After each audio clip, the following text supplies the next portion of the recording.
Hey, this is Sip and Feast episode number 9. Today we're going to do stuffed portobello mushrooms. This one has a great color, but I assure you it has a great taste too. Let's take a look at it. So there you go. I think it looks really good. I hope you think it looks really good. What I want to show you today is how easy it is to make. So enough babbling, let's make it right now. All right, so here's the ingredients: parsley, red onion, portobello mushrooms, garlic, tomato, balsamic vinegar, and olive oil. Mushrooms, portobello mushrooms. Make sure you clean them. Clean all your mushrooms well with a slightly wet rag. We're going to remove these stems. We don't need them. You can save them if you want. That spoon we're going to use to remove the gills from the mushroom. You don't have to do this if you don't want to. Supposedly they taste a little bad. I like it that you get more room inside the mushroom to put your stuffing in. All right, so that's all done. A nice sheet pan with this grate. I'm going to put a little bit of olive oil on a clean paper towel, and we're going to wipe it down.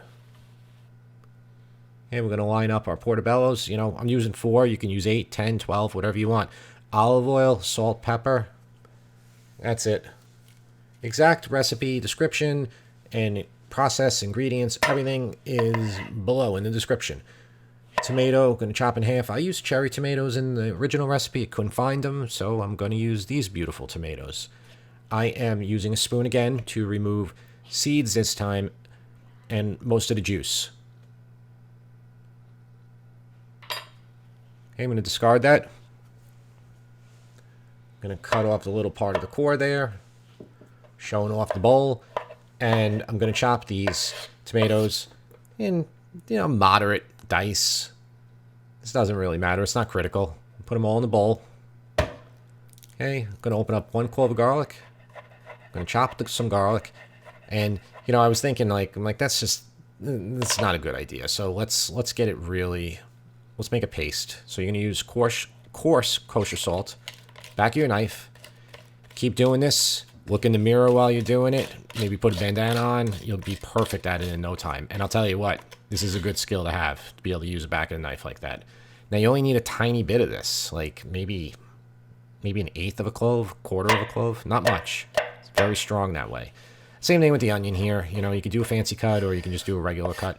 It's going to be the same when it goes in there, either way. And nobody's going to know unless you're making a YouTube video, then they'll know how you cut it. Stems, remove those stems and throw them out or save them. Okay, salt, pepper, a little bit of olive oil, and balsamic vinegar. So we're basically making a nice tomato salad with balsamic vinegar. This would be what you would put on bruschetta, but we're not doing that. I guess you could call the portobello mushrooms a type of bruschetta because we are toasting it. A lot of water in these mushrooms when they come out of the oven, so we're going to use a paper towel and we're going to dab it all out. We want to get all that water out. Same reason why we got the water out of the tomatoes. Now we're going to put this nice tomato salad in our mushrooms, and we're going to bake it again for about 5 minutes. Get everything nice and soft. And there they are. All right, so fresh mozzarella. Well, they said this was fresh mozzarella, but it's really not. It's kind of regular mozzarella, but it's really good, and I love that it's sliced, pre-sliced. So I'm gonna layer it on top. A little bit of olive oil. Back in the oven for a few minutes, and then broil it for the last couple minutes, and then you get this nice, delicious, cheesy. They look great already, but we're gonna make them look even better by adding the remainder of the tomato salad on top. And if you have leftovers, then dip some bread in it. Olive oil, my favorite olive oil, Frantoia Barbera, and this is just a perfect appetizer.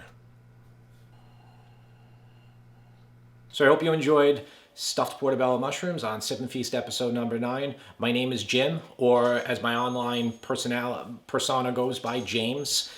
Either one is fine. If you have any particular recipe you want me to make, leave it in the comments. I'll be sure to do it.